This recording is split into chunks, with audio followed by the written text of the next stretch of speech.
Bíblico del libro de Apocalipsis, hoy con la terminación del capítulo 14 y iniciando el capítulo 15, que hoy, confiando en el Señor, lo alcanzaremos a ver en su totalidad.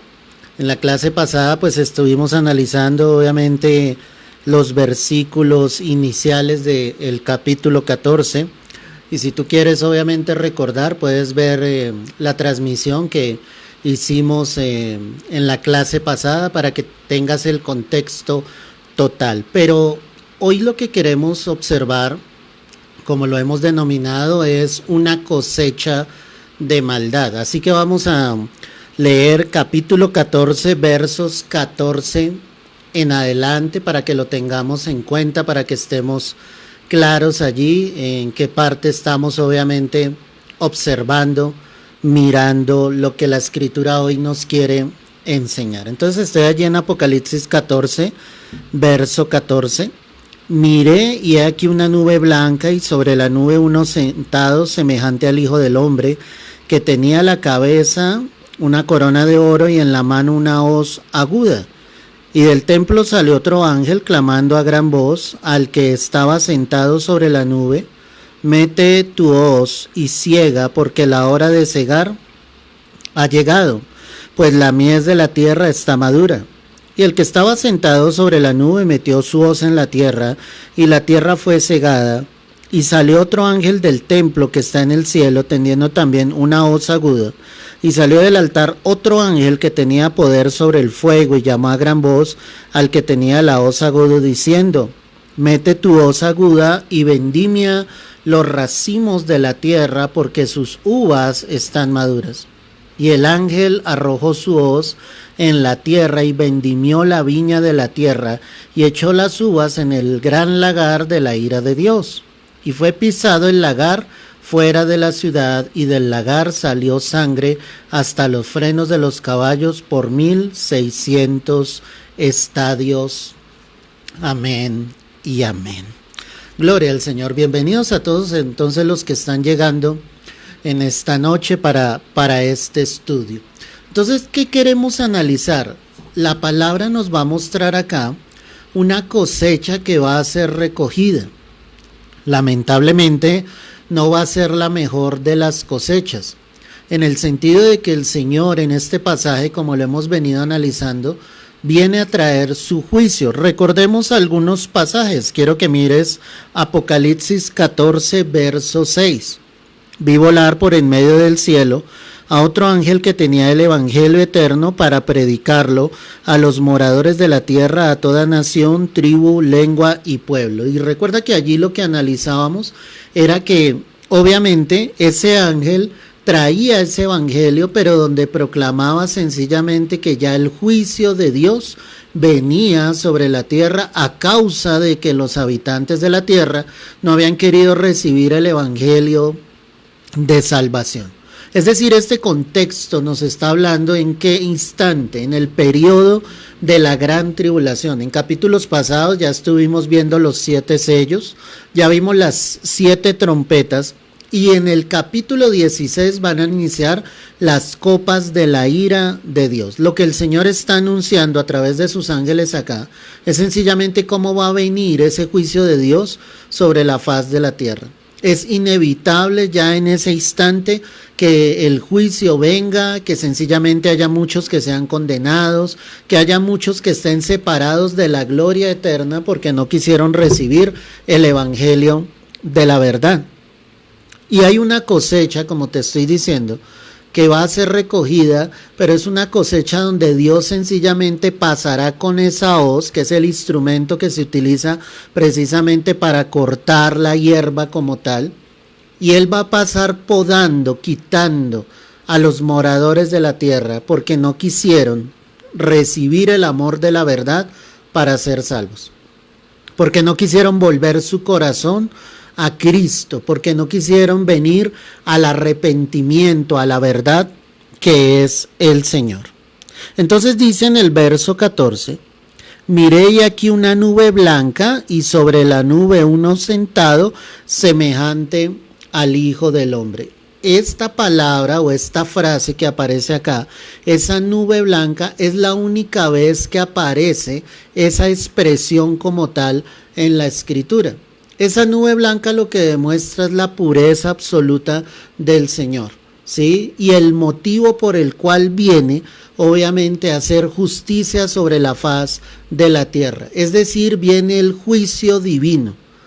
La palabra habla de que es una nube blanca, llena de pureza, llena de santidad, pero más que la nube como tal, lo importante es el que viene obviamente allí sobre esa nube. Pero veamos unas referencias bíblicas que nos van a dar luz sobre esta expresión, esa nube blanca. Sin perder allí de Apocalipsis 14, quiero que vayas a Éxodo capítulo 16, Éxodo 16. Y mira lo que dice la escritura en el verso 10. Éxodo 16, verso 10. Dice la escritura de esta manera: y hablando Aarón a toda la congregación de los hijos de Israel, miraron hacia el desierto, y he aquí la gloria de Jehová apareció. ¿Qué dice la escritura? ¿Dónde apareció? En la nube. Ahí da una referencia directa cómo la gloria de Dios resplandecía en medio de esa nube que Moisés y el pueblo obviamente estaba observando cuando el Señor iba a entregar el maná en medio del desierto a su pueblo. En Éxodo 24, el verso 16, ve allí conmigo, Éxodo 24, verso 16 dice: y la gloria de Jehová reposó sobre el monte Sinaí, y la nube lo cubrió por 6 días, y al 7º día llamó a Moisés de en medio de la nube. Amén y amén. Aquí hay otro pasaje entonces que nos deja ver al Señor en medio de esa nube, como Él venía en medio de esa nube. Recuerda que la palabra a nosotros nos dice que nadie ha visto jamás a Dios. Cuando la escritura habla, por ejemplo, de Moisés y dice que él veía cara a cara o estaba cara a cara con el Señor, es una referencia bíblica donde está expresando que él estaba muy cerca de la presencia de Dios, pero no queriendo decir que había visto el rostro del Señor, ya que el apóstol Juan declara en una de sus cartas que nadie ha visto jamás a Dios. Nadie puede ver a Dios y vivir, porque Dios es 3 veces santo. Entonces allí encontramos una referencia de cómo el Señor aparecía en medio de la nube. En el libro de Daniel, el capítulo 7, ve allí conmigo, Daniel, capítulo 7, verso 13. Mira lo que dice la preciosa palabra del Señor. Daniel 7, verso 13. Miraba yo en la visión de la noche, y aquí con las nubes del cielo venía uno como un hijo de hombre, que vino hasta el anciano de días y le hicieron acercarse delante de él. Recuerda que la expresión el hijo del hombre fue uno de los títulos que usó el Señor Jesucristo para revelarse obviamente al pueblo como tal. Acá habla de que ese hijo del hombre venía entre las nubes, ¿sí?, del cielo, y se acercó al anciano de días. Es un pasaje donde muestra obviamente a Jesucristo llegando hacia el Padre como tal. En Mateo 17, el verso 5, ve allí conmigo, Mateo 17, verso 5, mira lo que dice la preciosa palabra del Señor. Mateo 17, verso 5. Mientras él aún hablaba, una nube de luz los cubrió. Y he aquí una voz desde la nube que decía: este es mi Hijo amado, en quien tengo complacencia, a él oíd. Este es el momento de la transfiguración, y obviamente habla, ¿sí?, de cómo apareció allí Moisés, Elías, y estaba obviamente el Señor Jesucristo, y dice que mientras el Señor hablaba, una nube de luz los cubrió. y una voz desde el cielo decía: este es mi Hijo amado, en quien tengo complacencia, a él oíd. La voz del Señor, del Padre Celestial, se escuchaba en medio de esa nube que estaba allí en aquel instante.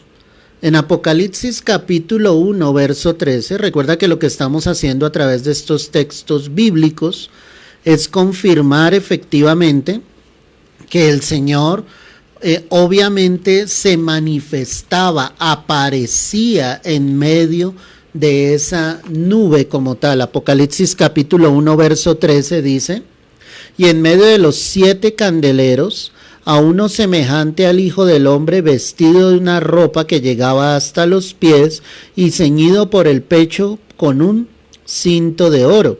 Cuando vimos aquí en Apocalipsis 14, el verso 14, que es el que estamos analizando, ahí se utiliza la expresión el Hijo del Hombre. Juan la utiliza acá en Apocalipsis 1, verso 13, y dice que en medio de los 7 candeleros, recuerda que los candeleros son las iglesias, estaba uno semejante al Hijo del Hombre, haciendo referencia directa al Señor Jesucristo. Dice que su ropa llegaba hasta los pies y estaba ceñido por el pecho con un cinto de oro. Entonces es una referencia directa que el que está en la nube pues es Dios, es el Señor como tal, ¿ok? Ahora lo que va a hacer el Señor aquí en Apocalipsis 14, pues obviamente Dios mismo se dispondrá a juzgar, ¿sí?, a los hombres impíos por su maldad, por su iniquidad, por estar lejos de la verdad que es Cristo, pues vendrá el juicio de Dios sobre la tierra. Entonces retomemos allí en Apocalipsis 14, verso 14, ya entendiendo lo que estamos diciendo. Juan dice: miré y he aquí una nube blanca, y sobre la nube uno sentado semejante al Hijo del Hombre. Entonces todas las referencias bíblicas que dimos era para mostrar que Dios aparecía en medio de esa nube. Ya vimos que al Hijo del Hombre es la expresión que utiliza la Escritura en algunos pasajes para darnos a conocer a Jesucristo, y obviamente dice aquí la Escritura que tenía en la cabeza una corona de oro y en la mano una hoz aguda. Ok, Jesús entonces se dispondrá a juzgar a los hombres impíos. Recuerda que Apocalipsis no está escrito en un orden cronológico. Los que hemos estado haciendo el estudio nos habremos dado cuenta que hay momentos en que aparecen escenas en el cielo y versículos después aparecen escenas en la tierra. Lo que yo tengo que entender es el orden, ¿sí?, profético en el que está establecido. Entonces quiero recordártelo en esta hora. El momento que nosotros estamos esperando es el rapto, el arrebatamiento de la iglesia. Cuando la iglesia sea arrebatada, inmediatamente, escúchame bien esto, inmediatamente sobre la tierra se manifestará el anticristo trayendo su nuevo orden mundial con su lema que va a ser paz y seguridad. Una falsa paz, una falsa seguridad, porque el único que puede brindar la verdadera paz en el corazón del hombre es nuestro Señor Jesucristo. Entonces, inmediatamente el anticristo se manifestará, firmará un tratado de paz con Israel, donde ningún pueblo de la tierra podrá atacar a Israel, y habrá una paz generalizada sobre la tierra. Es decir, en medio de todo el caos que vive el mundo hoy en día, con guerras con otros países, guerras internas, pues el anticristo se manifestará de esa manera a traer una falsa paz. ¿Por qué te digo esto? Ya que todos los reyes de la tierra, en cabeza de 10 reyes, como dice la Escritura, que son esos 10 cuernos, le darán un poder absoluto al anticristo, y el anticristo podrá gobernar sobre la tierra trayendo esa falsa paz y esa falsa seguridad. Es decir, en la tierra, después de que suceda el rapto, habrá 3 años y medio de falsa paz sobre la tierra, donde todo el mundo estará encantado con el anticristo, donde todo el mundo pensará y dirá, este era el hombre que necesitábamos, porque va a haber paz sobre la tierra, porque va a haber una estabilidad económica, cosa contraria a lo que está sucediendo hoy en día, que hay una desestabilización económica en el mundo entero a causa de la pandemia que ha llegado y de las posibles plagas que podrían llegar a venir después de esta. Sí, todo eso que está sucediendo, lo único que está forjando precisamente, sí, es que la economía decaiga, para que cuando la iglesia sea raptada, el único que pueda estabilizar esa economía sea el anticristo como tal. Todo eso es un plan del nuevo orden mundial. Lo que nosotros estamos viviendo, iglesia, no es una casualidad, es algo profético, es algo bíblico, es algo que el Señor nos ha dicho a través de su palabra. Entonces Él traerá esa falsa paz, esa falsa seguridad. Después de los 3 años y medio, Él romperá ese tratado de paz, y ahora sí el anticristo se va a manifestar tal y como es. Va a ser un hombre perverso, un hombre que va a perseguir a los judíos, como lo estuvimos analizando en el capítulo 12 de Apocalipsis. Él se va a ensañar con el pueblo judío, le va a perseguir, va a querer hallar la vida de ellos, y obviamente mucho más de los que sencillamente no le rindan culto ni adoración ni a él ni a la imagen que van a hacer de él. Recuerda que la escritura dice claramente que él se va a hacer pasar por Dios y se sentará en el templo de Dios. La escritura lo hemos analizado en otras clases. Estoy haciéndote un panorama bíblico para que tú tengas en cuenta cuándo va a suceder esto que te estoy leyendo acá en Apocalipsis 14, verso 14. Entonces ya Él se manifiesta como tal, y a la vez en esos 3 años y medio finales es cuando empezará el juicio de Dios sobre la faz de la tierra. Es cuando los sellos serán abiertos, las trompetas se tocarán y las copas de ira obviamente vendrán sobre los habitantes de la tierra, porque no quisieron recibir el amor de la verdad para ser salvos. Al final de esos 3 años y medio es cuando el Señor regresará con gloria, y es donde la palabra nos dice allí en Apocalipsis 19 que todo ojo le verá. Recuerda que hay una diferencia entre el rapto, que es lo que la iglesia está esperando, y la segunda venida de Cristo. ¿Cuál es la diferencia?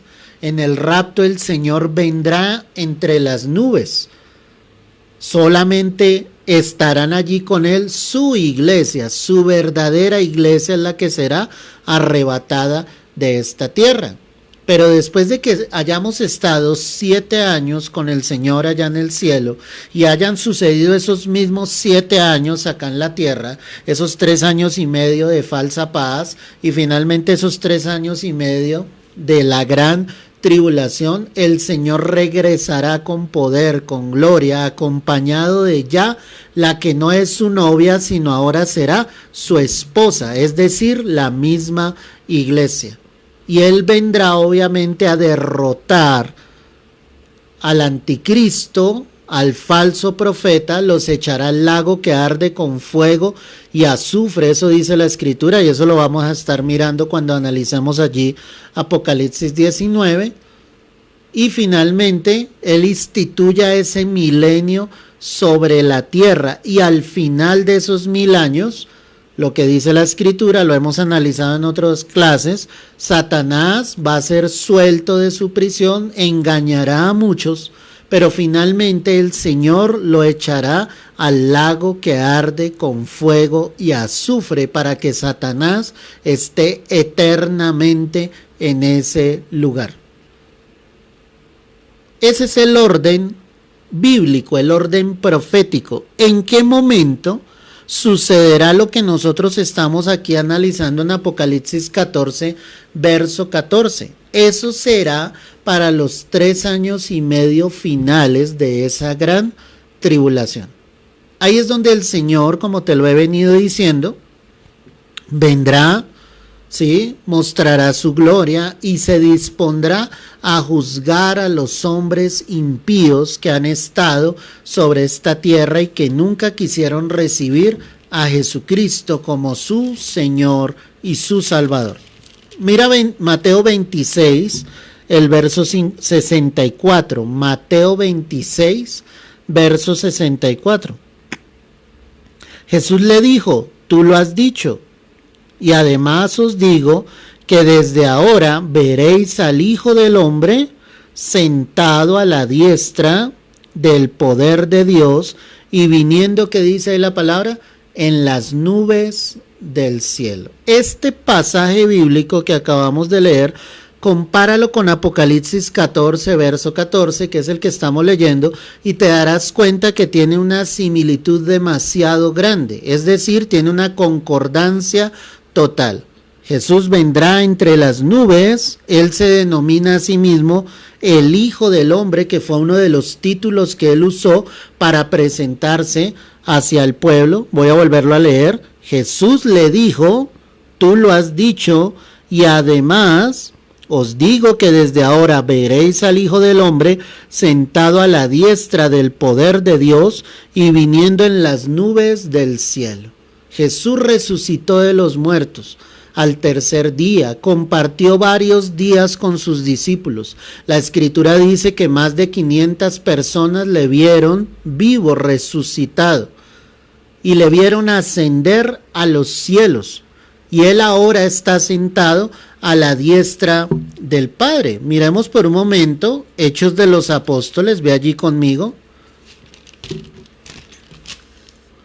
Quiero que observes el capítulo 6, capítulo 7. Mira lo que dice aquí la palabra.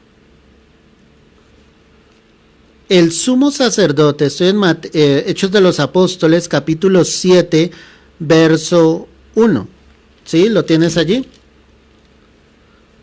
Miremos más adelante para que tengamos el contexto exacto de lo que te quiero mostrar. Hechos 7, verso 54.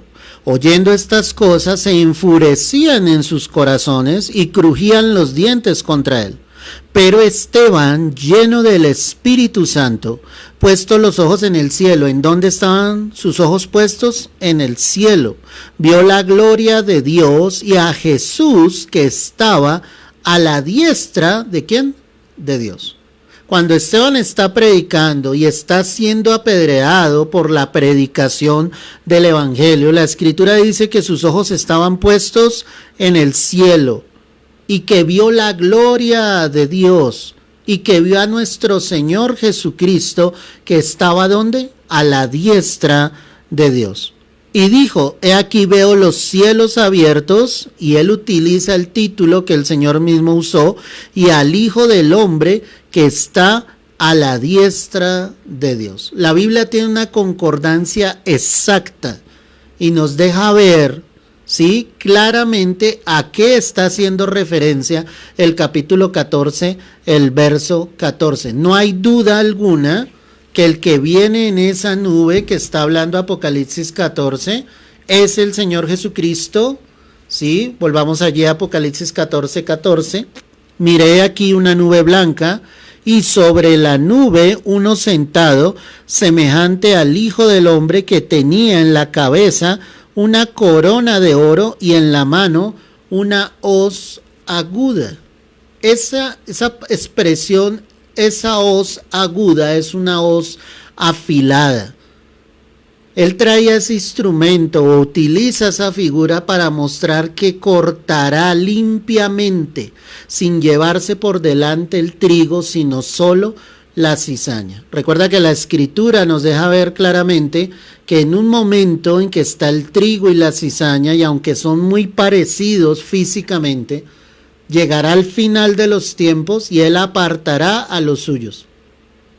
Es decir, en medio del contexto bíblico de lo que está pasando, en medio de la gran tribulación, aquellos que logren aceptar al Señor, que logren reconocerle como el Mesías verdadero, serán apartados, serán sellados, ya lo hemos analizado.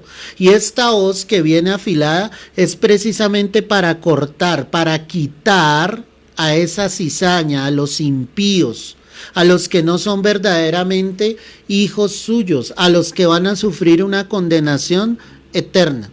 Esa hoz afilada me lleva a pensar en la espada de dos filos, ¿sí? Comparando con esa espada de dos filos o esa espada afilada, pues esta era para dividir, separando del pecado a los pecadores. ¿Qué quiero decirte con esto?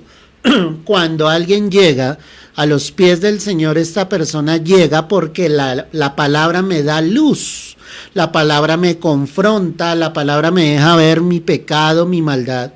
Y lo que hace la palabra es que yo me aparte de mi pecado y ahora venga fielmente a los pies de Jesucristo.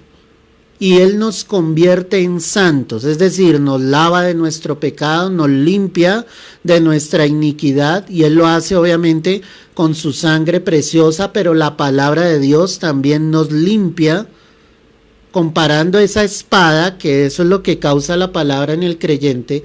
La hoz afilada es diferente porque es un instrumento precisamente para recoger la cosecha. Pero como esa hoz está tan afilada, cortará, quitará realmente lo que no es de Dios. Lo que está mostrando entonces aquí la Escritura es que llegó el momento del juicio. Llegó el momento en que el Señor sencillamente mostrará, ¿sí? Y hará y marcará una diferencia con los que en esos momentos estén sobre la faz de la tierra. La Escritura también me dice que él tenía una corona de oro y en la mano una hoz aguda. Recordemos por un instante que cuando Jesús iba a ser crucificado, colocaron una corona de espinas sobre su cabeza. ¿Sí? Si hacemos identidad a los atletas en el tiempo, se les colocaba una corona y eso era por lo que ellos se esforzaban, pero era una corona de olivos. Lo que el diablo hace o intenta hacer con Cristo en medio de ese sufrimiento que él está teniendo, porque recuerda que detrás de todo lo que estaba pasando y viviendo nuestro Señor Jesucristo, pues estaba Satanás. Él quería obviamente matar al Hijo de Dios y con eso él creía que él iba a obtener la victoria total. Entonces él hace que coloquen una corona de espinas, burlando la majestad de Dios, burlando el reinado de Jesucristo. Pero la palabra me deja ver aquí en este texto que estamos leyendo que sobre su cabeza tenía una corona de oro. Esa era la verdadera corona, esa es la que demuestra que Él es Rey, que Él es Señor por los siglos de los siglos, que Él es el único que puede venir a traer juicio sobre la faz de la tierra. En su mano está el juicio. Jesucristo hoy es el abogado. La Escritura dice claramente que abogado tenemos para con el Padre, a Jesucristo el justo, pero un día Él se convertirá en el juez. Un juez que será justo, un juez que juzgará con equidad, con rectitud, la maldad de los hombres sobre la faz de la tierra. Ahí es donde cobra mucho más valor el sacrificio de nuestro Señor Jesucristo. Porque Cristo vino para entregar salvación, porque Cristo vino para dar vida eterna. Pero al ser rechazado por muchos sobre esta tierra, Él se convertirá y pasará de ser su abogado a ser su juez. Qué terrible esto, ¿cierto? Miremoslo por un momento. Ve allí Apocalipsis 20. Quiero que mires el verso 11. Y vi un gran trono blanco y al que estaba sentado en él, de delante del cual huyeron la tierra y el cielo, y ningún lugar se encontró para ellos. Y vi a los muertos grandes y pequeños de pie ante Dios, y los libros fueron abiertos, y otro libro fue abierto, el cual es el libro de la vida. Y mira lo que dice acá la Escritura: y fueron juzgados los muertos por las cosas que estaban escritas en los libros según sus obras. Ahí dice la palabra, y fueron juzgados. ¿Quién era el que estaba sentado en el trono? El Señor. Él es el que ejecutará ese juicio. Él es el que traerá ese juicio sobre aquellos que sencillamente no hayan querido aceptar a Jesús. Me impresiona lo que estamos estudiando hoy, mis amados, porque Dios está repitiendo exactamente lo mismo. Es un juicio de condenación, es un juicio donde Dios traerá las plagas sobre esta tierra, pero ese juicio vendrá para los impíos, ese juicio vendrá para los desobedientes, para los que no quisieron rendir su vida al Señor Jesucristo. Y esto es triste. Con esa hoz afilada Él cortará limpiamente, como siempre lo hace el Señor, y separará el trigo de la cizaña. Separará a los que son suyos. En ese momento, los que lo hayan aceptado, los que hayan entregado su vida realmente por el Señor, hayan sufrido esa persecución en medio de la gran tribulación. Y recuerda que lo hemos hablado en otros pasajes y lo hemos mostrado a través de la Escritura, que es el pueblo judío el que será perseguido por causa de Cristo, porque finalmente ellos reconocerán que el anticristo no era el Mesías, sino que el Mesías verdadero era aquel que ellos consideraban solo como un profeta, a Jesucristo, el Hijo de Dios. Si miramos el verso 15, estoy en Apocalipsis 14, verso 15. Y del templo salió otro ángel clamando a gran voz al que estaba sentado sobre la nube: mete tu hoz y ciega, porque la hora de cegar ha llegado, pues la mies de la tierra está madura. Aquí es donde muchos encuentran un pequeño conflicto y dicen: ¿cómo es posible que un ángel ordene al Señor? Pero es que no se trata de recibir orden, o sea, el texto no me está mostrando que el ángel esté ordenando al Señor, sino de un comunicado que el mismo Padre está enviando por medio de ese ángel al juez de los hombres. Es decir, lo que ese ángel está ejecutando es una orden del Padre Divino sobre el Hijo, que es el encargado de traer el juicio sobre la faz de la tierra. Por eso dice que del templo salió otro ángel clamando a gran voz al que estaba sentado sobre la nube, ¿cierto? Y le dijo: mete tu hoz y ciega, porque la hora de cegar ha llegado, pues la mies de la tierra está madura. Y aquí quiero enseñarte algo. Hay dos cosechas. Hay una cosecha para el reino de los cielos, pero también hay una cosecha para el reino de las tinieblas. Lo que quiero decirte es que la cosecha para el reino de los cielos se está perdiendo, porque no hay obreros en medio de las tinieblas. Porque no hay obreros que sencillamente estén dispuestos a ir a las mies. Para los que no entienden el término, las mies son los campos. Son los lugares donde el Señor quiere que nosotros vayamos y sembremos la palabra. Pero tristemente, la cosecha del reino de las tinieblas está siendo más grande. Nosotros no podemos negar eso. Sabes que por años he escuchado a muchos diciendo: viene un gran avivamiento, viene un gran avivamiento. Pero cada día que pasa, mi amado, yo encuentro que el reino de las tinieblas, tristemente, sí toma más poder. Se está evidenciando más. Las tinieblas se están evidenciando más. Pero el problema no está en que la luz no sea más poderosa, porque donde está la luz, resplandece la luz en medio de las tinieblas. El problema radica en la iglesia, y es que no hay obreros, no hay gente dispuesta a hacer la obra, no hay gente dispuesta a ir a predicar la palabra donde el Señor nos envíe. Por eso hablamos de dos cosechas, una para el reino de los cielos, otra para el reino de las tinieblas. Y desafortunadamente la cosecha del reino de las tinieblas ha ido creciendo. ¿O cómo está nuestra nación, los que me escuchan desde Colombia? ¿No es triste ver nuestra nación? ¿Dónde está la luz de Cristo? ¿Dónde estamos nosotros como iglesia? ¿Por qué la luz no está resplandeciendo? ¿Por qué las tinieblas están tomando más fuerza? Y eso no solamente pasa en nuestra nación. Hay naciones llenas de brujería, de hechicería. Hay naciones que han entregado sus naciones al reino de la oscuridad, al reino de las tinieblas. Y por eso están como están. ¿Dónde están los obreros del Señor? La mies realmente está madura, pero porque la maldad ha crecido. Por eso denominábamos en el título una cosecha de maldad. ¿Qué es lo que el Señor viene a hacer? A pasar con esa hoz afilada y a recoger la cosecha, pero es a recoger la cosecha de esos malvados. O sea, viene a traer el juicio sobre esos malvados, sobre esos impíos. Viene a traer su juicio sobre aquellos que no quisieron recibir al Señor Jesucristo. Qué triste esto, qué triste.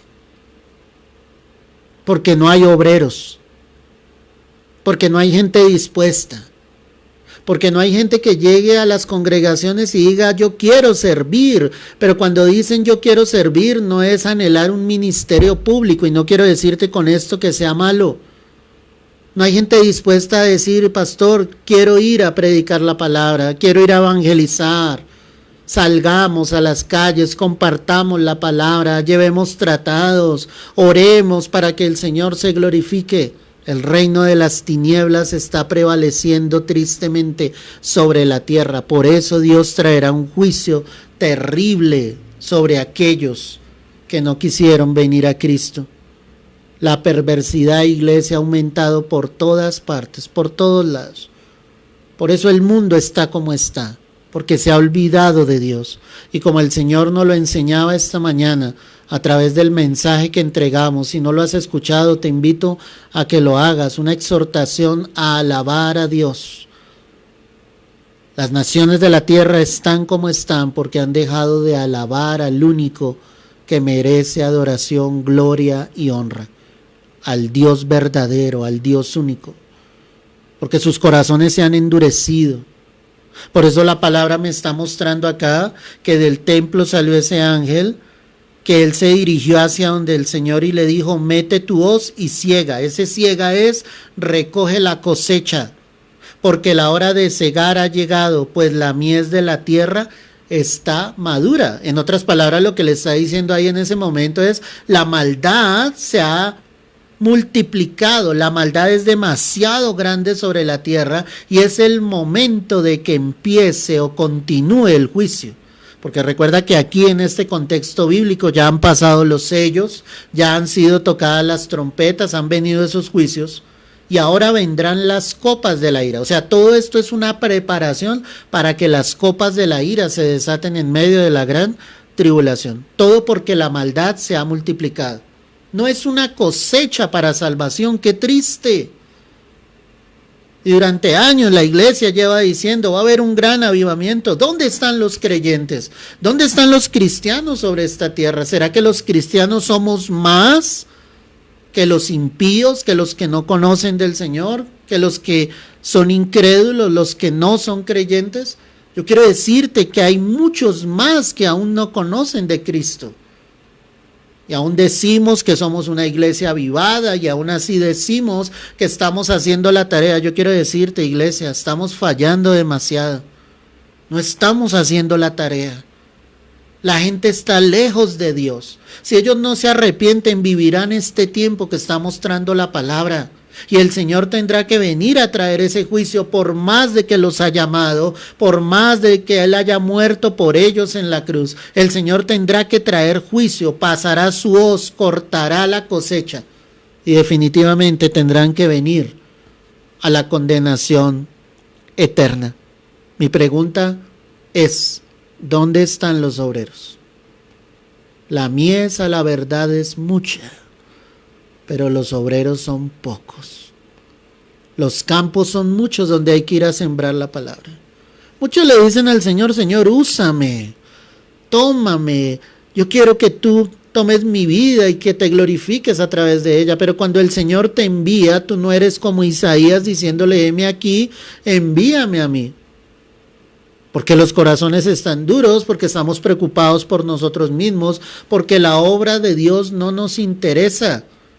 ¿Cuántos corazones duros se ven hoy en día? que no les interesa realmente que las almas vengan a los pies de Cristo. El diablo envuelve a esta humanidad cada día más. La envuelve sencillamente en su maldad, en su iniquidad, en su perversidad, lejos, lejos del amor de Cristo. ¿Qué estamos haciendo entonces nosotros, iglesia? ¿Eres uno de esos obreros? Si tú estás haciendo la tarea, te felicito y sigue adelante. Si no la estás haciendo, te exhorto en el Señor a que lo hagas, a que realmente busques la manera en que la salvación llegue a muchas más vidas. Miremos por un momento acá, verso 16. Y el que estaba sentado sobre la nube metió su hoz en la tierra, y la tierra fue ¿qué? Cegada. Amén. El Señor ejecuta el juicio. Él empieza a recoger esa cosecha, a traer el juicio sobre los malvados, sobre los perversos. Dios no se complace en los insensatos. Hay tanta dureza en el corazón de los hombres, iglesia. Y nosotros estamos más preocupados por nosotros mismos que por la obra de Dios. Y cuando yo te digo la obra de Dios es muy sencilla. Está en Mateo 28, 19, 20. El Señor dijo: vayan, hagan discípulos, prediquen en todo el mundo, en Judea, en Samaria, hasta lo último de la tierra, bautícenlos en el nombre del Padre, del Hijo y del Espíritu Santo.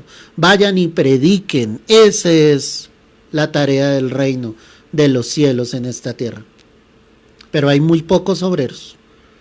Hay muy pocos. Por eso el Señor sacará esa hoz y la tierra será cegada.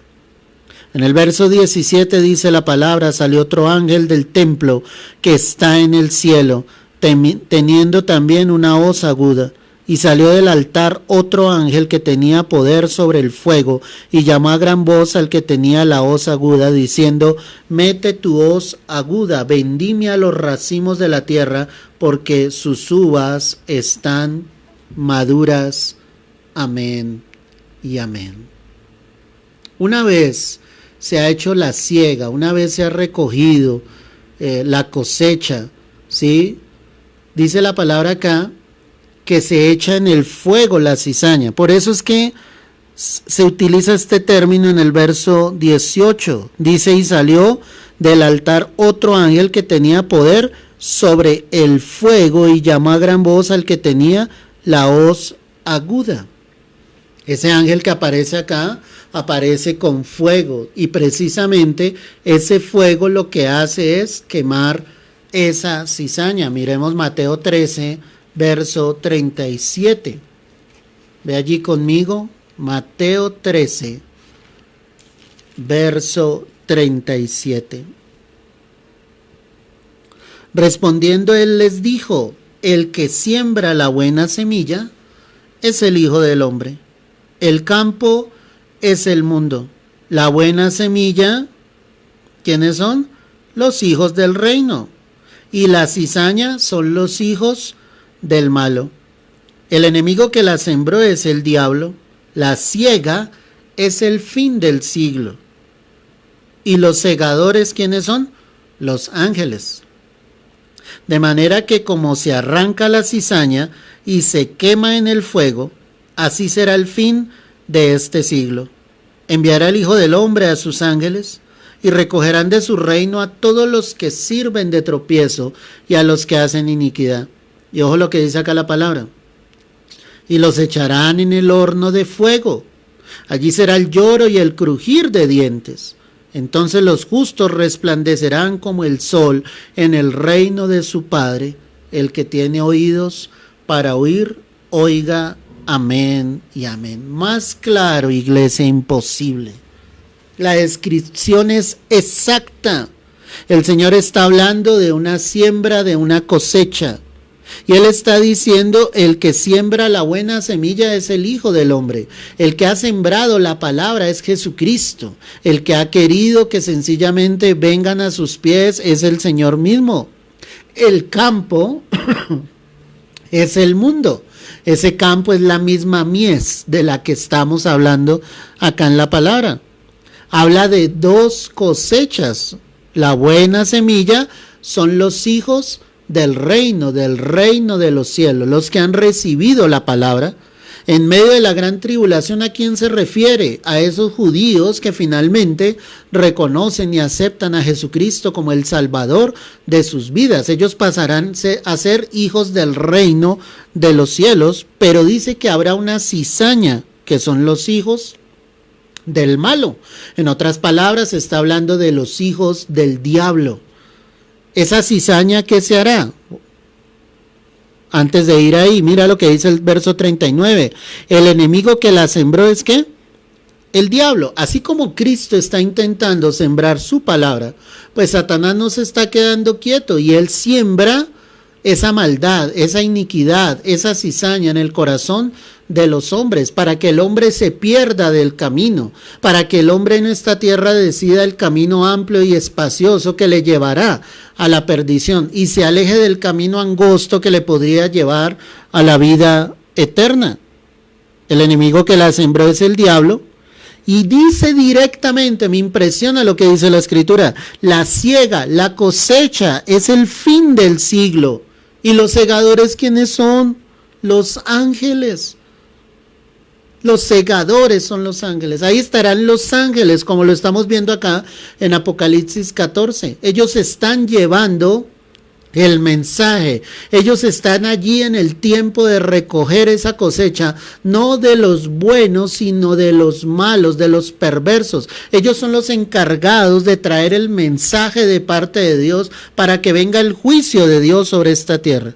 Y la Escritura dice que de manera como se arranca la cizaña y se quema en el fuego, así será que el fin del siglo. Dios separará el trigo de la cizaña, como te lo he venido diciendo.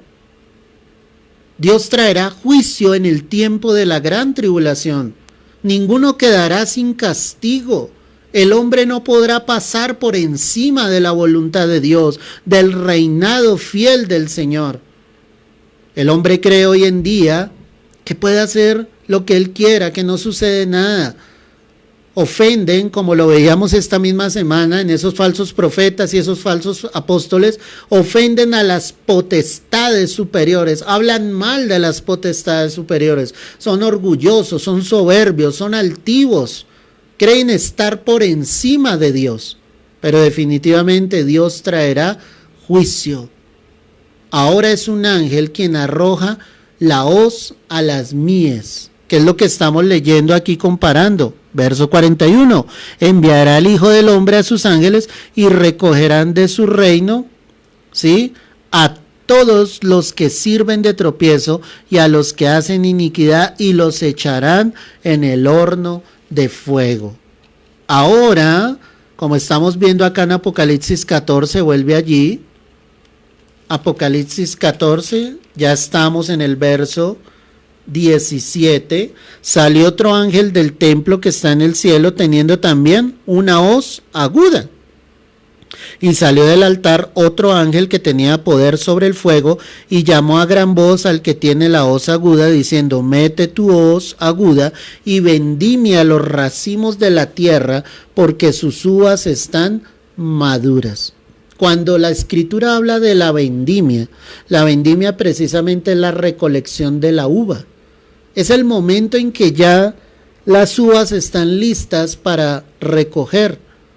Pero el problema acá es que las uvas han madurado a punto de que van a reventar, ¿sí? Porque están demasiado maduras. Pero recuerda que los ángeles y el Señor no estarán recogiendo o pasando su hoz aguda para recoger una buena cosecha. Ellos van a recoger una mala cosecha, en el sentido de que vienen a traer juicios. Cuando yo te estoy diciendo que las uvas han madurado a punto de que están por reventar, es que la maldad que habrá sobre la tierra será peor de lo que nosotros vemos hoy en día. La maldad se multiplicará más y más y más y más. Nuestros ojos, mientras el Señor venga, tendrán que ver cosas terribles. Y ni me imagino lo que sucederá en el tiempo de la gran tribulación, de la maldad tan terrible que habrá sobre esta tierra. Qué terrible esto. Por eso la escritura dice ahí, mete tu hoz, verso 18, última parte, mete tu hoz aguda y vendimia los racimos, recoge ya esos racimos, porque es que sus uvas están demasiado maduras. Si seguimos leyendo, mira lo que dice la palabra, y el ángel arrojó su hoz en la tierra y vendimió, vendimió la viña de la tierra y echó las uvas en el gran lagar de la ira de Dios. El gran lagar de la ira de Dios es donde son echadas precisamente esas uvas después de ser recogidas. Recuerda que el lagar es el lugar donde echan las uvas y pisan las uvas para sacar el jugo. Pero entonces la palabra me está mostrando acá que el ángel arrojó su hoz en la tierra, cortó esa cosecha, recogió, dice, y vendimió la viña de la tierra, recogió lo que había y echó esa gran cosecha en el lagar de la ira de Dios. Es decir, Dios recogerá toda esa maldad, todos esos hombres y traerá ese juicio sobre ellos. Y la escritura utiliza una expresión fuerte, el gran lagar de la ira de Dios. Miremos por un momento el libro del profeta Joel. Ve allí conmigo. Joel.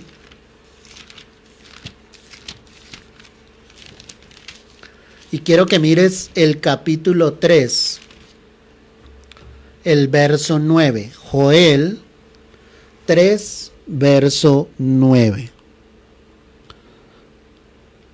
Dice la escritura, proclamad esto entre las naciones, proclamad guerra, despertad a los valientes, acérquense, vengan todos los hombres de guerra, forjad espadas de vuestros asadones, lanzas de vuestras hoces, diga el débil, fuerte soy. Juntaos y venid naciones todas de alrededor y congregaos, haz venir allí, oh Jehová, a tus fuertes. Despiértense las naciones y suban al valle de Josafat, y ojo con esto, porque allí me sentaré para juzgar a todas las naciones de alrededor. Echad la hoz, porque la mies está ya madura. Venid, descended, porque el lagar está lleno. Rebosan las cubas porque mucha es la maldad de ellos. Muchos pueblos en el valle de la decisión, porque cercano está el día de Jehová en el valle de la decisión. El sol y la luna se oscurecerán y las estrellas retraerán su resplandor. Amén y amén. Indudablemente el texto que acabamos de leer es un texto profético para cumplimiento en medio de la gran tribulación. Y si estuviste atento a la lectura, verso 3 está diciendo, echad la hoz, porque la mies está ya madura. Es exactamente lo mismo que estamos explicando allí en Apocalipsis. Y el mismo Señor dice a través del profeta, venid, descended, porque el lagar está ¿qué? Lleno. Rebosan las cubas. ¿Qué son las cubas? Las cubas son como los barriles donde se mete el jugo, el vino, el producto de la uva como tal. Y vuelvo allí, y dice, porque el lagar está lleno, rebosan las cubas, porque mucha es que la maldad de ellos. Dice, esas cubas están llenas, es que es demasiada la maldad de los hombres, es que la maldad se ha multiplicado, pero el Señor está diciendo, Él va a venir, ¿sí? A juzgar, Él va a venir a las naciones. Verso 12, despiértense las naciones y suban al valle de Josafat, porque allí me sentaré para juzgar a todas las naciones de alrededor. Qué impresionante. Yo no sé, mi amado, tú de qué manera estás viviendo estos tiempos, si crees realmente a lo que dice la palabra. Pero es que la palabra es tan fiel y me asombra porque mis ojos lo ven día tras día, en todo lo que sucede en el mundo, absolutamente en todo.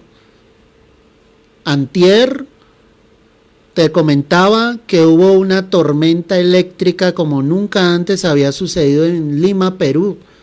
Los truenos eran impresionantes, relámpagos durante varios minutos. La tierra allí en Perú estuvo así. Y el día de ayer ¿sí? En Chile sucedió otro evento aparentemente meteorológico, donde las nubes se veían como atrapaban la ciudad. Era como si las nubes viniesen hacia los habitantes de la tierra y obviamente les destruyesen totalmente. Es que todo lo que está pasando es una evidencia de lo que el Señor va a traer, y multiplícalo al 1000 por 1 de la destrucción que el Señor va a traer sobre la tierra. Y ni aún así los hombres de la tierra están temiendo, ni aún así la gente está volviendo su corazón al arrepentimiento. Es la dureza en el corazón del hombre.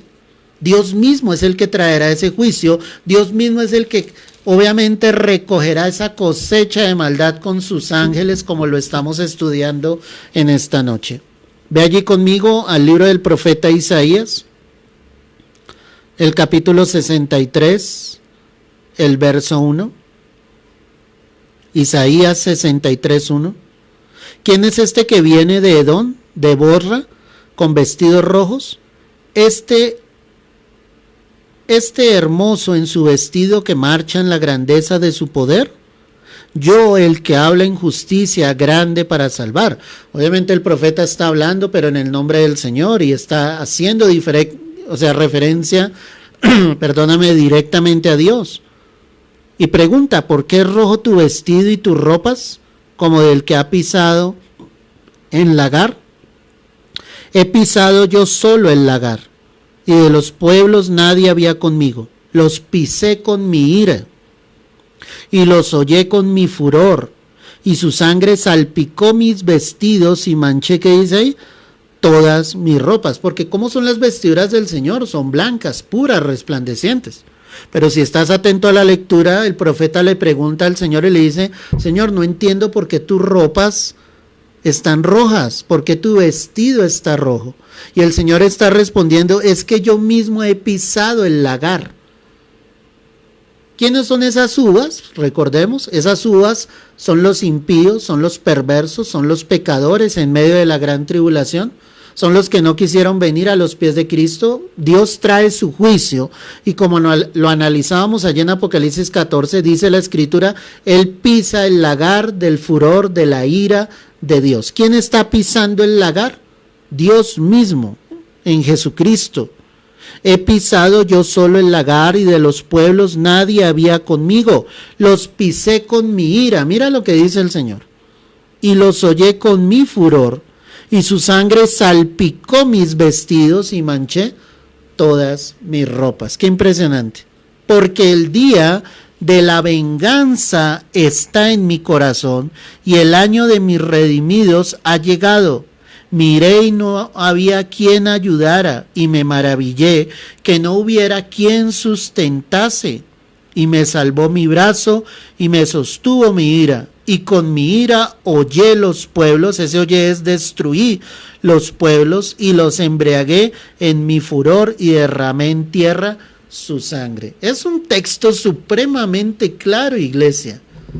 ¿Sabes qué? Lo que el Señor nos está enseñando en esta noche, mis amados, es supremamente poderoso. Cómo Dios definitivamente está trayendo ese juicio. Hablo en medio de la gran tribulación, que es el momento histórico en el que vamos a estar ubicados allí, en el que el Señor traerá obviamente ese juicio. Obviamente la iglesia ya no estará sobre la tierra.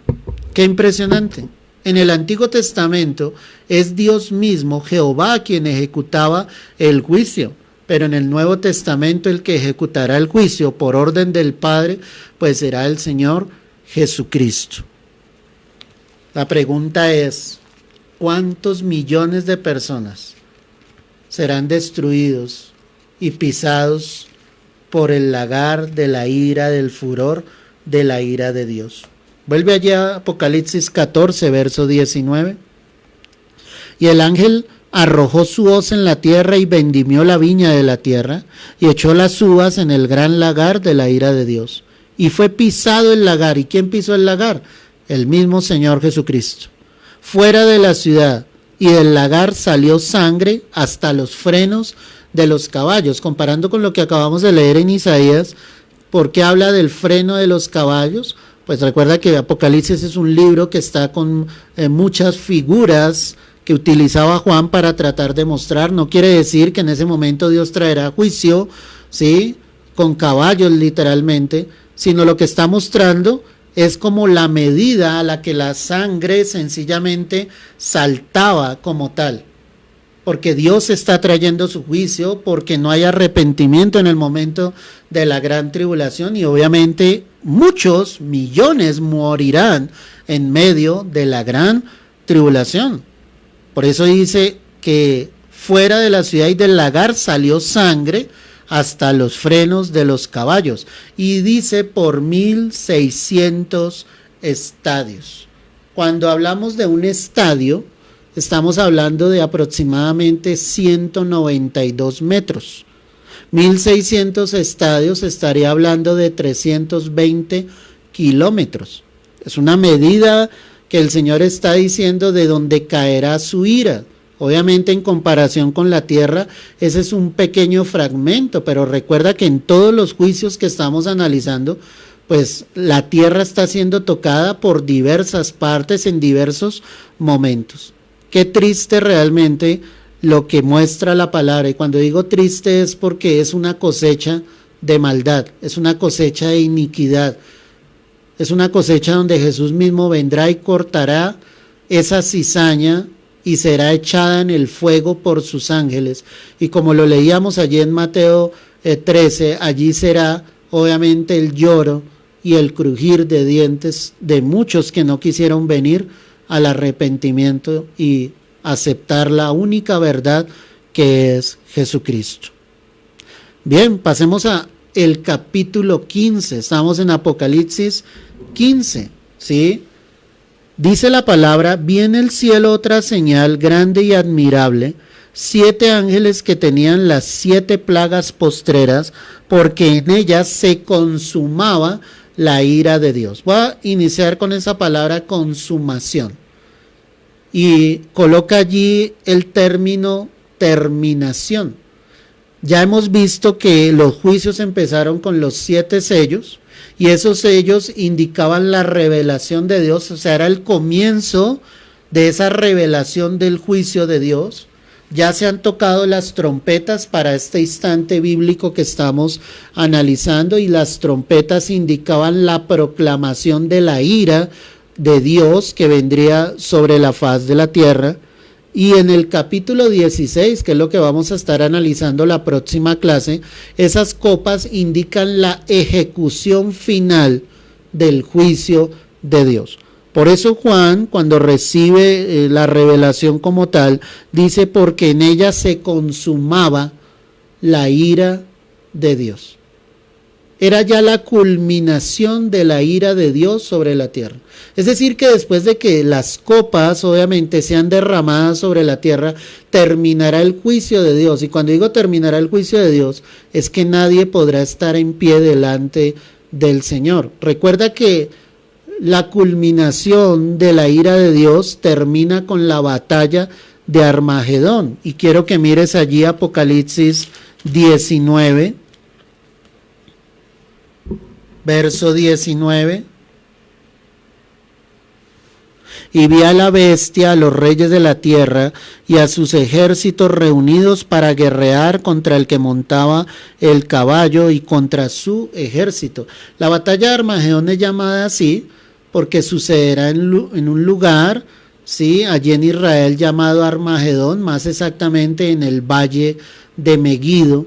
Allí los ejércitos de la tierra, con sus reyes, con sus capitanes, estarán preparados para pelear contra aquel que ha traído toda esa causa de juicio sobre la tierra. O sea, es decir, que el diablo, con el anticristo y el falso profeta, ellos creen que pueden llegar a derrotar al Dios vivo. Pero obviamente eso nunca va a suceder. La palabra me dice que Él les derriba, les derrota, los mata con la espada que salía de su boca. Y la espada que sale de la boca del Señor, pues es la palabra de Dios. No va a haber guerra. Solo el Señor va a proclamar su palabra, que es la que tiene poder. Y ellos van a caer muertos en ese lugar. Sigamos leyendo, verso 20. y la bestia fue apresada, y con ella el falso profeta que había hecho delante de ella las señales con las cuales había engañado a los que recibieron la marca de la bestia y habían adorado su imagen. Y dice, y estos dos fueron lanzados vivos dentro de un lago de fuego que arde con azufre. Ese será ya el momento en que el Señor echará al anticristo, al falso profeta, al lago que arde con fuego y azufre, y dice que los demás que estaban allí dispuestos a batallar fueron muertos con la espada que salía de la boca del que montaba el caballo, y todas las aves se saciaron de la carne de ellos. Porque los ángeles en versículos anteriores, verso 17, mira, y vi a un ángel que estaba en pie en el sol y clamó a gran voz diciendo a todas las aves que vuelan en medio del cielo, venid y congregaos a la gran cena de Dios, para que comáis carne de reyes, de capitanes, de fuertes, de caballos y de sus jinetes, de todos libres y esclavos, pequeños y grandes.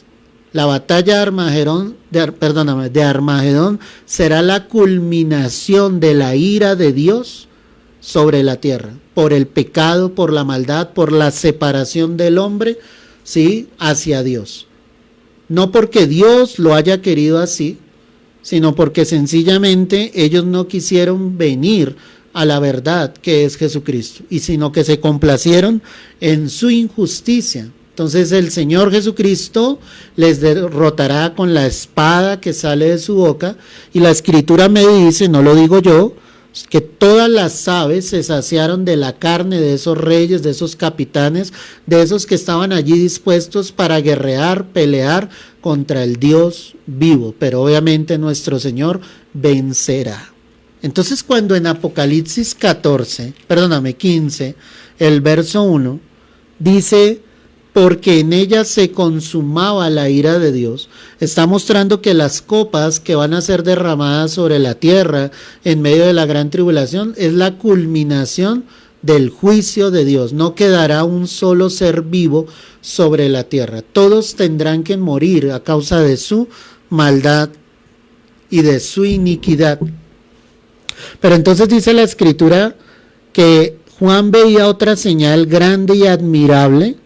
Y cuando él utiliza esos términos grande y admirable, definitivamente lo que sus ojos estaban viendo era algo impresionante, era algo, sí, en lo cual él estaba complacido, viendo algo majestuoso, algo definitivamente grande que nunca antes había visto. Vio esos 7 ángeles mostrando nuevamente la perfección de Dios. Recuerda que el número divino, el número perfecto es el 7, y Dios envía esos 7 ángeles que además de esos tenían 7 plagas postreras. O sea, el Señor siempre muestra a través de ese 7 la perfección total. Adelantémonos un poco, Apocalipsis 15, verso 7. Y uno de los 4 seres vivientes dio a los 7 ángeles 7 copas de oro llenas de la ira de Dios, que vive por los siglos de los siglos. Ahí entonces hace referencia directa a esas 7 copas que son entregadas a los 7 ángeles para que derramen los 7 juicios finales de la ira de Dios sobre la faz de la tierra. Regresando al verso 2, dice la Escritura, vi también como un mar de vidrio, dice acá la Escritura, mezclado con fuego, y a los que habían alcanzado la victoria sobre la bestia y su imagen y su marca y el número de su nombre en pie sobre el mar de vidrio con las arpas de Dios. Muy bien, ¿a qué está haciendo referencia esto? Aquí vemos que aparece un mar de vidrio.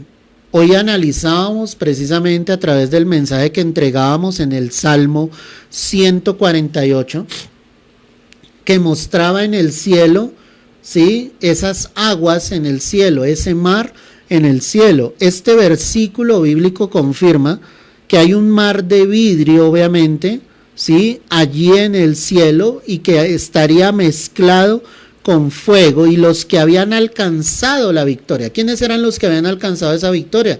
Son los mártires que en medio de la gran tribulación entregaron su vida por Jesucristo. a causa de la persecución que el anticristo había traído sobre ellos. Eso lo estuvimos analizando en Apocalipsis capítulo 12, cuando vimos la mujer y el dragón. Recuerda que la mujer allí en Apocalipsis 12 es una idea clara del pueblo de Israel, y obviamente el dragón hace una referencia directamente a Satanás, que en cabeza del anticristo será el que estará persiguiendo al pueblo judío y mucho más a aquellos que no se hayan dejado marcar con la marca de la bestia, sino que ya han sido sellados con el sello de Dios en sus frentes, como lo vimos en Apocalipsis capítulo 7 como tal. Entonces la palabra me está diciendo acá que vieron ese mar de vidrio mezclado con fuego, y a los que habían alcanzado la victoria sobre a la bestia y su imagen. ¿Cómo alcanzaron la victoria? Pues obviamente tuvieron que entregar sus vidas por causa del nombre de Jesucristo. Y aquí es donde vemos el contraste. En el capítulo 14, en los versos anteriores, veíamos que el Señor viene a recoger esa cosecha de maldad, viene a ejecutar su juicio, pero aquí el Señor marca la diferencia con esos mártires, con esos que reconocieron definitivamente al Señor como su Salvador. Entonces hay ese mar de vidrio mezclado con fuego a los que habían alcanzado la victoria sobre la bestia y su imagen, y su marca y el número de su nombre, en pie sobre el mar de vidrio con las arpas de Dios. Ese mar de vidrio, quiero que mires Apocalipsis 4, verso 6. Apocalipsis 4, verso 6.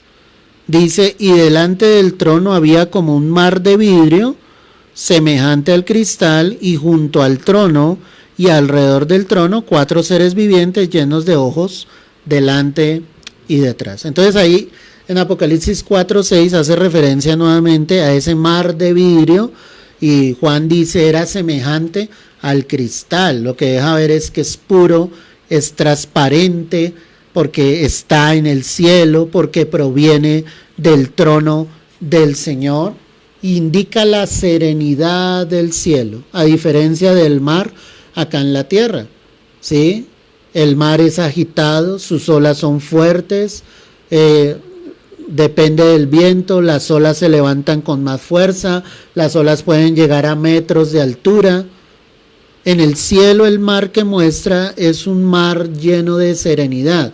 Lo que te quiero decir con esto es que ahí marca la diferencia entre lo que es esta tierra y el cielo. La tierra es agitada, la tierra es llena de maldad, llena de iniquidad, llena de pecado, pero al llegar al cielo habrá un ambiente totalmente distinto. La gloria de Dios estará sobre nuestras vidas, ¿sí?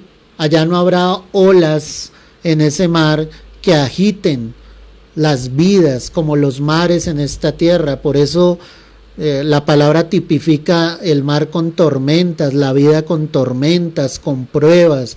Lo vimos cuando los discípulos estaban allí en la barca y hubo una gran tempestad, y ellos por sí mismos trataban de sobrellevar la barca, y al final, cuando ya se dieron cuenta de que no podían, el Señor estaba allí descansando, estaba durmiendo, ¿sí? Y lo llamaron y Él les dice: pero ¿qué pasa con ustedes? Él ordenó al mar que se aquietara. O sea, eso lo que nos muestra es que una vida confiada en el Señor es capaz obviamente de aquietar toda tempestad que se quiera levantar en nuestras vidas. Pese a que en esta tierra hay un mar fuerte, hay olas agitadas, el que está en Cristo debe vivir en esa serenidad, o sea, estar preparado precisamente para que lo que nos espera en el cielo. El mar refleja definitivamente la gloria de Dios, y cuando dice la palabra que está mezclado con fuego, pues está evidenciando que es el juicio divino que viene de parte del Señor, porque Dios demanda santidad, y obviamente no ha habido santidad sobre la faz de la tierra. Finalmente estos que alcanzaron la victoria fueron los que reconocieron a Jesús, pero como lo dice la Escritura, ellos tendrán que ser decapitados, muertos en medio de la gran tribulación, entregando sus vidas al Señor. La palabra dice en el verso 3 que ellos cantan un cántico, ¿sí?, de Moisés. siervo de Dios, y el cántico del Cordero diciendo: grandes y maravillosas son tus obras, Señor Dios Todopoderoso, justos y verdaderos son tus caminos, Rey de los santos.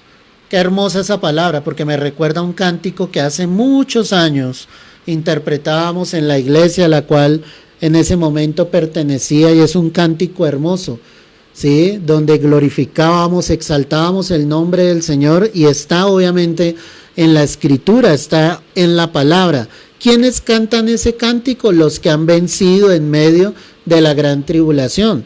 Por eso es que la escritura, y nosotros veíamos allí en pasajes pasados, cómo la palabra dice: y ellos le han vencido por medio de la sangre del Cordero, no queriendo decir, ¿sí?, que con la sangre la impusieron y vencieron por eso. Cuando dice ellos le han vencido por medio de la sangre del Cordero, lo que la palabra está mostrando que han sido lavados con la sangre del Cordero, que ahora el Señor los ha hecho sus hijos, los ha santificado, los ha justificado, y esa es nuestra victoria. O sea, nuestra victoria está en la cruz, en el que derramó su sangre en la cruz. Ese es el que vence, el que reconoce a Jesucristo como el Señor y el Salvador de su vida.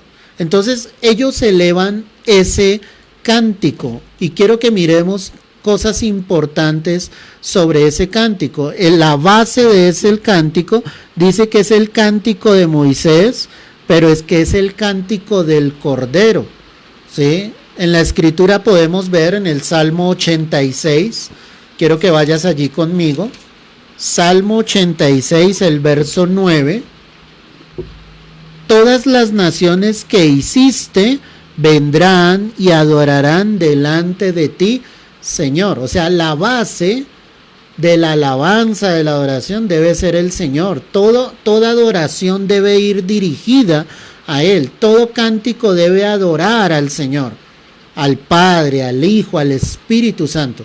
Por eso hoy en día hay tantos cánticos emocionalistas que ni siquiera nombran al Señor.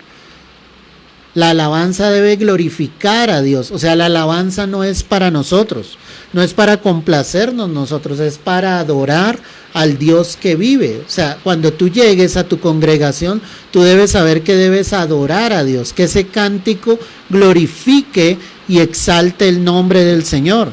Salmo 111, el verso 2, mira lo que dice acá la palabra: grandes son las obras de Jehová, buscadas de todos los que las quieren. Claro, grandes son sus obras, grandes y maravillosas son sus obras, Señor Dios Todopoderoso. Ese era el cántico que ellos elevarían allí en el cielo. Salmo 139, verso 14: te alabaré porque formidables, maravillosas son tus obras.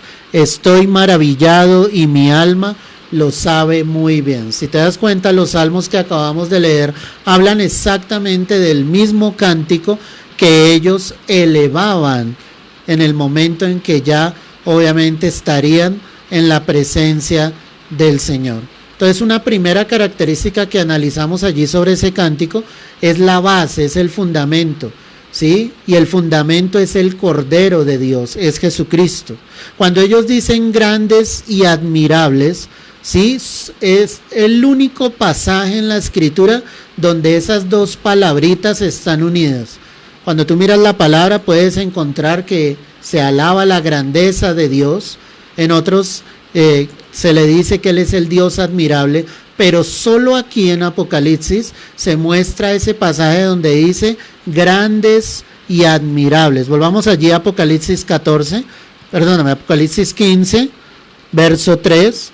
Ellos le decían: grandes y maravillosas son tus obras, ¿cierto? Señor Dios Todopoderoso, justos y verdaderos son tus caminos, Rey de los santos. La tercera característica de ese cántico es que el cántico glorifica el poder, la justicia, la rectitud de los caminos de Dios y su santidad incomparable. O sea, el cántico deja ver eso claramente. Volvámoslo a leer. Grandes y maravillosas son tus obras, Señor Dios Todopoderoso. Justos y verdaderos son tus caminos. ¿Y cómo le denominaban ellos? Rey de los santos. Qué hermoso esto. Entonces ahí hay 3 características importantes. Te las quiero recordar en ese cántico. 1, la base del cántico, que es el Cordero de Dios. La segunda característica es donde muestra grandes y admirables o maravillosas, obviamente son tus obras, que muestran en Apocalipsis la grandeza, la exaltación del Señor, y que el cántico glorifica el poder, la justicia, la rectitud, los caminos de Dios y la santidad de nuestro Señor, que es incomparable.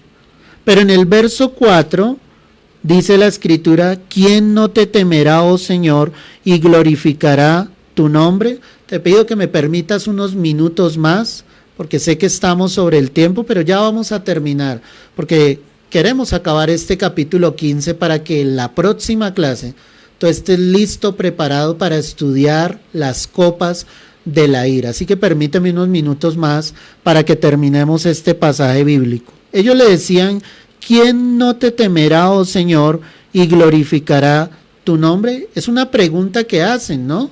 ¿Quién no te temerá? Y aunque en la gran tribulación hay muchos que no le temen, ni glorifican obviamente al Señor, ¿sí?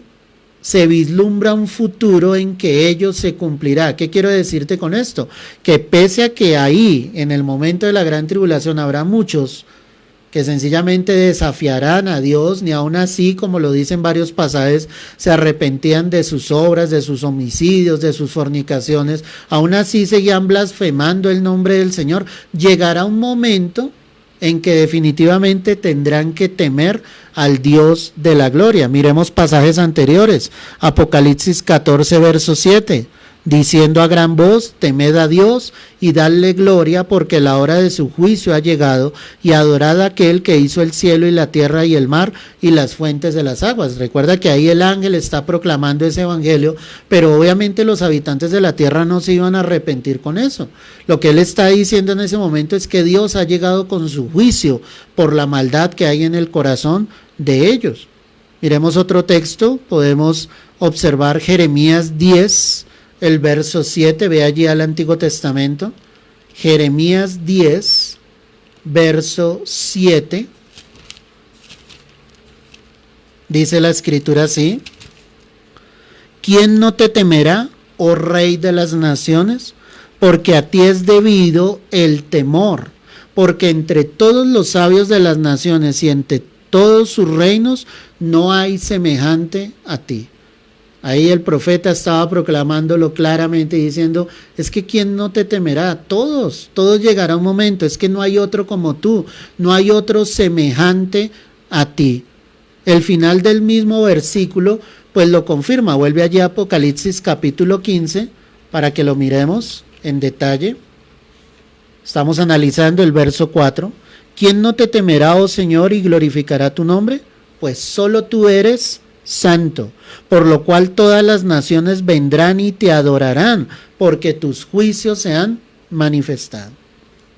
Al final, toda lengua confesará que Jesucristo es el Señor. Filipenses 2, verso 10. Para que en el nombre de Jesús se doble toda rodilla de los que están en los cielos y en la tierra y debajo de la tierra, y toda lengua confiese que Jesucristo es el Señor, para gloria de Dios Padre. Qué triste que aún muchos de los que caigan en el infierno, allá en el infierno, tendrán que reconocer que solo Jesús era el Dios verdadero. Jesús, el camino al Padre, y Jesús, el que envió a otro igual a él, el Consolador. Padre, Hijo y Espíritu Santo. Entonces ahí hay una evidencia clara de que todos los pueblos al final tendrán que reconocer que Él es Dios. La Escritura dice en el verso 5: después de estas cosas miré, y aquí fue abierto en el cielo el templo del tabernáculo del testimonio. Entonces todo esto que nosotros estamos viendo, ¿sí?, concluye con la manifestación de los juicios de Dios sobre la tierra, de un Dios todopoderoso, de un Dios que es recto, que es verdadero, que es santo, que es justo y que es digno de ser adorado. Vemos allí el gozo de los santos, porque obviamente ya han sido lavados con la sangre del Cordero. ¿Sí? No es solamente por el cumplimiento del juicio de Dios, sino porque realmente el juicio de Dios llega a su parte final. Ya vamos a estar para siempre con el Señor. O sea, la iglesia ya ha ido al cielo en ese momento, ya está con el Señor, ¿sí? Ya está disfrutando de la gloria de Dios, pero para estos que han quedado en la tierra, ellos no han ido al cielo. Ellos solamente están siendo perseguidos, están siendo atribulados, ya muchos habrán entregado su vida por el Señor, pero tendrán que esperar a la culminación del juicio de Dios para que pasen a un estado llamado el milenio, que lo vamos a estar analizando en el capítulo 20 de Apocalipsis. Entonces el gozo de esos santos no es solo por el cumplimiento del juicio de Dios, sino porque el juicio de Dios llegará a su parte final. Y termino con esto, mis amados. Mira allí versos 5, 6, 7 y 8. Después de estas cosas miré aquí, fue abierto el cielo, el templo del tabernáculo del testimonio. Aquí tenemos que ir al Antiguo Testamento, a la figura del tabernáculo. Lo que se abre allí es literalmente el lugar santísimo, donde estaba el arca del testimonio, donde dentro del arca estaban las tablas de la ley, la vara de Aarón que había florecido, ¿sí? Y la vasija con el maná como testimonio de la provisión de Dios. Recuerda que el apóstol Pablo dice que hay un tabernáculo en el cielo, una casa no hecha de mano de hombres, y es la casa donde nosotros vamos a habitar para siempre con el Señor. Eso es lo que está mostrando el verso 5, y dice que del templo salieron los 7 ángeles que tenían las 7 plagas, vestidos de lino limpio y resplandeciente y ceñidos alrededor del pecho con cintos de oro. Todo esto lo que muestra es cómo ellos toman la figura de esos sacerdotes, ¿sí? Recuerda que el sumo sacerdote era el único que podía entrar al lugar santísimo, y nos da una descripción clara. Ese lino puro, ¿sí? Muestra obviamente la santidad, la pureza que se debe tener allí en la presencia de Dios. Además de esto dice que era resplandeciente. Eso muestra que eran como una lámpara encendida, y dice que tenían cintos de oros, pues mostraban una posición de nobleza como los sacerdotes. Cuando tú ves esas 3 figuras que te acabo de hablar, son las mismas 3 figuras que debe tener la iglesia en esta tierra. Debemos estar vestidos de lino puro, ser santos en esta tierra. Cuando seamos llevados al cielo y cuando disfrutemos de las bodas del Cordero, vuelve allí a Apocalipsis el capítulo 19, y quiero que leas el verso 8. A ella se le ha concedido que se vista de lino fino, limpio y resplandeciente, porque el lino fino es las acciones justas de los santos. Dios quiere que estemos vestidos de una manera correcta. Estoy hablando en un sentido espiritual, santos, rectos delante de Él, que seamos como esas lámparas encendidas, como esas vírgenes sensatas que esperan a que su Señor regrese, que los cintos de oro, que tomemos la posición de reyes y sacerdotes sobre esta tierra y estemos esperando fielmente al que volverá por nosotros. Y el verso 7 y 8 dicen: y uno de los 4 seres vivientes dio a los 7 ángeles 7 copas de oro llenas de la ira de Dios, que vive por los siglos de los siglos. Y el templo se llenó de humo por la gloria de Dios y por su poder, y nadie podía entrar en el templo hasta que se hubiesen cumplido las 7 plagas de los 7 ángeles. Cuando vemos la palabra de esas copas, la palabra normal en Apocalipsis es fialas en el griego. Eso hace referencia a una copa corriente.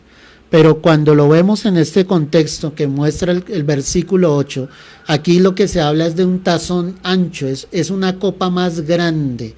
Es una copa que traerá obviamente un juicio de parte de Dios sobre la tierra, en medio de esa gran tribulación.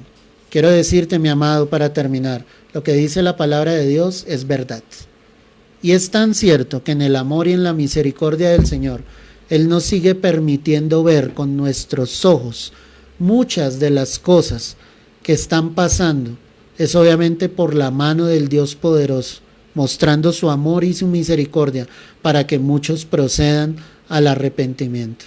Vamos a orar y le damos gracias al Señor. Padre, quiero darte la gloria, la honra a ti en esta noche, que tu palabra haya llegado a cada vida, a cada corazón, que tu palabra corra a muchos más hijos, hijas tuyas, para que aprendamos tu palabra, que la podamos enseñar a otros, Señor, para que muchos entiendan lo que tú quieres hacer, que lo que tú quieres en este tiempo en que está la gracia de Dios es salvación, Señor. Guarda familias, amigos, personas cercanas y aún los que no conocemos de tener que vivir ese tiempo de la gran tribulación, Señor. Que haya arrepentimiento en las vidas y en los corazones. Te lo pedimos, Rey, en Cristo Jesús. Amén y amén. Mis amados, espero esta clase haya sido de bendición y de edificación como lo fue para mi vida. Con temor predico la palabra del Señor y la enseño, creyendo que Cristo está por regresar pronto por su iglesia, que Él nos quiere librar de la ira venidera, como lo dice en su preciosa palabra. Pero cada uno decidirá su destino eterno. Si estás con Cristo, si recibiste a Jesús, tendrás herencia en los cielos, la vida eterna. Pero si definitivamente muchos se niegan a recibirlo, lo que espera para sus vidas es juicio, condenación y una eternidad lejos de la gloria de Dios. Reflexionemos sobre esto. Bendiciones, abrazos en Cristo Jesús. Próximo viernes, 7 de la noche, hora Colombia, para que analicemos Apocalipsis 16, las copas de la ira de Dios. Dios te guarde y te bendiga, y no lo olvides, Cristo regresa. Cristo vuelve pronto, no lo dudes por un solo instante, el Señor está a las puertas. Dios te guarde y te bendiga.